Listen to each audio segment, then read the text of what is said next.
Jiyani 2 chicken roll लेता है, एक जैंक्शी को देता है और वो दोनों एक बेंच पर बैठ के खा रहे थे। तभी एक मासूम सी छोटी लड़की वहाँ पे आई और जियानी को कहती है आपने मेरी सीट ले ली, मैं कल वहाँ पे बैठी थी। जियानी और जैंक्शी तो उसे देखते रहे, मतलब कि वो तो पब्लिक प्लेस है, वहाँ पे तो कोई भी बैठ सकता है। वो छोटी लड़की कहती है आप कौन हो, मैं मेरी मम्मी को बताने जा रही हूँ। वो दोनों ही सोचते हैं कि वो तो कितनी अग्रेसिव है। जियानी कहता है कि मैं कौन हूँ।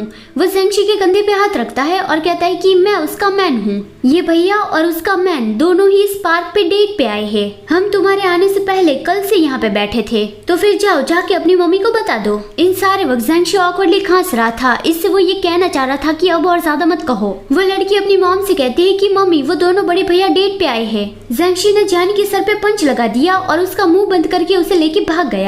जियानी कहीं पे मुंह दिखाने लायक नहीं छोड़ेगा। दूसरी ओर हितिया ने सुना कि फोटोग्राफी स्टूडियो वाले मो ग्वानशान को अपना मॉडल बनाना चाहते हैं। फिर हितिया ने मो ग्वानशान को उसके दिन का पेमेंट दिया। मो पैसे देके खुश हो गया कि इतने सारे। हितियान कहता है कि एक मॉडल की सैलरी तो इससे दुगनी होगी। ये सुन के मो कंफ्यूजिंगली उसकी ओर देखता है। हितियान कहता है कोई तुम्हें ढूंढ रहा था, क्या तुम ट्राई करना चाहते हो? लेकिन मो ने मना कर दिया कि कोई मुझे डिस्प्ले पर देख रहा हो, उस फीलिंग से मुझे नफरत है, फिर तो मैं उसका नाचने वाला बंदर बन जाऊंगा। हितियान बहुत ही सीरियसली उसकी ओर देखता है, मतलब कि शायद वो ऐसा सोच रहा होगा कि हम दोनों सिमिलर है। वो अपना आर्म मो के नेक के अराउंड रखता है और कहता है कि चलो आज रात मैं तुम्हें कहीं पे ले जा रहा हूँ। मो कहता है कि मुझे नहीं जाना। हितियान कहता है रिलैक्स, मैं तुम्हें होटल नहीं ले जा रहा हूँ। मो गाली देते हुए कहता है तुम एक पावट हो, तुम कितने गंदे हो। हितियान उसे अपने साथ ले जाने लगा और कहता है कि इडियट, क्या तुम एक जोक भी नहीं समझ सकते? शायद हितियान जोक नहीं मारा था, लेकिन मो का रिएक्शन देख के उसने कह दिया कि ये एक जोक था। मो ने देखा कि हितियान उसे एक रेस्टोरेंट में लाया है, लेकिन शायद वो रेस्टोरेंट वही था जो एक बार मो फैमिली चलाती थी।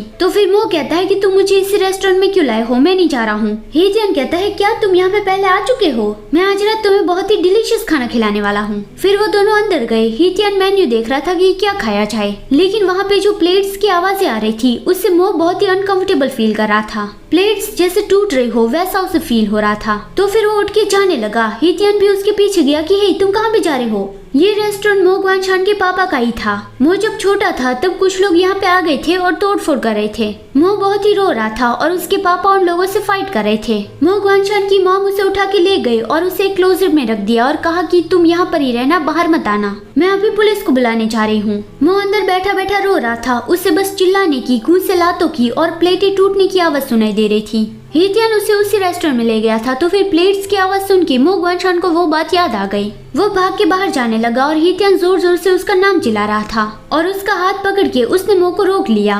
मो फिर से होश में आता है और हितियान का नाम लेता है। ये नाम लिया उसका मतलब है कि हितियान तुम कहाँ पे हो, अभी कंफर्ट के लिए मुझे तुम्हारी जरूरत है। उसे उल्टी होने लगी। हितियान उसकी पीठ पे हाथ फिराता है और कहता है कि हाँ मैं यहाँ पर ही हूँ।